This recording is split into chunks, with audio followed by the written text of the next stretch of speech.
Today we're looking at how valuable the 1958 Jefferson nickel can actually be, and what you can look for on your nickels that can give them some value. So welcome back to Couch Collectibles. Hope you guys are having an awesome day. As always, we are uploading coin videos every single day here on the channel, so if you guys are new and you like this type of content, feel free to consider subscribing. Subscribing is absolutely free. So as always, let's just hop into this one. Alright, starting off first with a 1958 D mint mark. If you guys are new to coins, the D mint mark on this coin will be on the reverse on the right side of the building there. Now you can have a 1958 D Jefferson nickel and then not have any types of mistakes or mint errors, and it could be in regular circulated condition and only be worth 5 cents. However, in this case, this coin is graded at a mint state 67. So that is where all the value comes in at. There's probably not many of these at this grade, so it means it's in very good condition, as the coin grading scale only goes up to 70. 70 is the best condition you can get. And this coin ended up selling for $2,800. all because of that grade. So here is a mint error. This is a 1958 D mint mark that has been double struck. That second strike is 85% off center, graded by NGC at a mint state 63.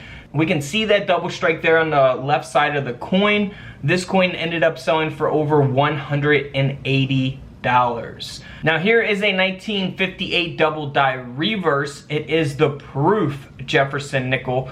So this is a coin that would come out of a proof set. It's not the regular business strike. Proof coins will be much more shinier, have that mirror-like finish. So you want to look for doubling on the back of that coin. We got double dies images on all kinds of other videos. Look at my double die coin videos here on the channel and you'll have a better understanding of that. This coin sold for a little over $20. So not really worth having that one graded, because you're not going to get as much out of it as you would spend to have it graded. Alright, so here's a 1958 no mint mark, so there would not be a mint mark on the reverse of this coin. It does have a very high grade of a mint state 66 by PCGS. And this coin ended up selling for over $8,000, all because of its condition, just like the first coin. Now this next coin is a 1958 Jefferson nickel that has been struck 75% off center, graded by PCGS at a mint state 62, and this coin ended up selling for over $155. Here's another example of a off-center error taking place. Another Jefferson nickel struck 75% off-center, graded by NGC, and this coin sold for over $370. Now here's a pretty awesome nickel that, you know, some people probably would mistake for, you know, just being an old worn-down nickel. However, it is a mint error. This is where the Jefferson nickel design was struck onto a Cuban 1 cent planchet. That's why the whole design doesn't fit onto the planchet there. This coin ended up selling for over $1,000 because of that mint error, and it is graded at a mint state 63 by Annex. Now here's another example of that. However, this is not struck on a Cuban 1 cent planchet. This is the 1958 Jefferson nickel design that was struck onto a 10 cent planchet, so a Roosevelt dime planchet. This coin is graded by NGC at an AU58, and this nickel ended up selling for $660. Can't beat that. Now here's a 1958 Jefferson nickel, again struck onto a 10 cent planchet. Of course, at this time in 1958, the dime planchets are going to be silver. That's why it says struck onto a silver 10 cent planchet.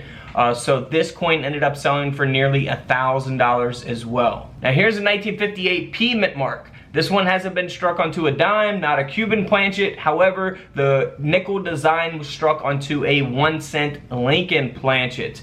So that is very cool. This is graded by PCGS at a mint state 63 brown, and this coin ended up selling for over $515. A lot of people get these confused with, environmental damage coins and things like that. Inspect your coins closely. All right, so here's a 1958 proof Jefferson nickel. Now, we did look at a proof earlier. Here's a better example of one where you can see how detailed it is and how shiny. That mirror-like finish, that shine on the coin.